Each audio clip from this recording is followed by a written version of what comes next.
Welcome to the Geeks Attic. This is a Star Wars book review of Eyes of the Empire, taken from The Empire Strikes Back from a certain point of view. Eyes of the Empire was written by Kiersten White. It is the first of 40 short stories found in The Empire Strikes Back from a certain point of view. The main character of this story is Mayla. Now, in her youth, she looked forward to the days of seeing the galaxy. She wanted to join the Empire, but her mother, who worked for the Empire herself, was against the idea. Now, her mother had assembled probe droids. Mayla would look into the eyes of the droids before they were sent out into the galaxy.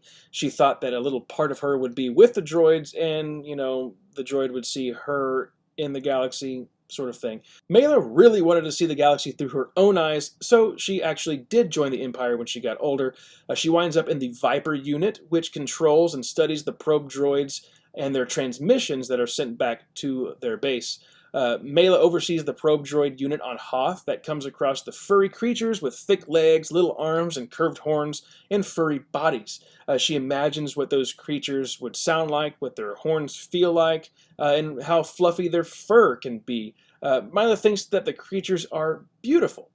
She also discovers a large shield generator, which she determines is way too large to be for a simple settlement.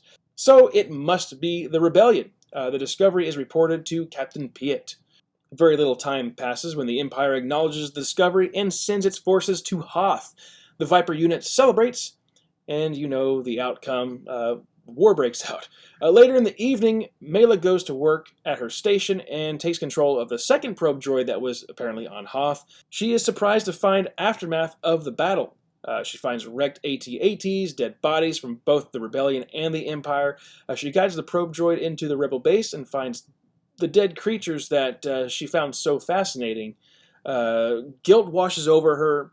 She feels some responsibility for the damage done and the lives lost, especially for the fluffy tauntauns. She doesn't know they're tauntauns, but, that's what she's talking about. However, she knows that the Empire is a body, and she is just one part of that body, being the eyes. So let's go ahead and dive into my overall thoughts. This first story wasn't really too bad. It was kind of decent. It was a quick, easy read that shed light on an individual's job within the Empire.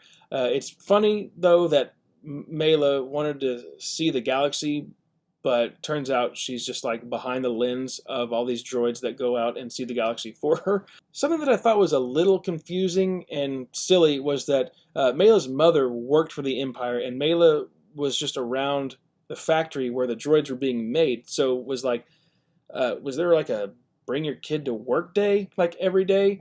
Why is a kid on the factory floor while you're building these probe droids? But other than that, I did enjoy that we had a few paragraphs of Mayla's backstory. That was cool, added to the character, as simple as it was. So for the rating, I will give Eyes of the Empire a B+. So stay tuned for more of The Empire Strikes Back from a certain point of view, short story reviews. You guys check me out at thegeeksaddict.com and find me across all social media at The Geeks Attic. Have a good one.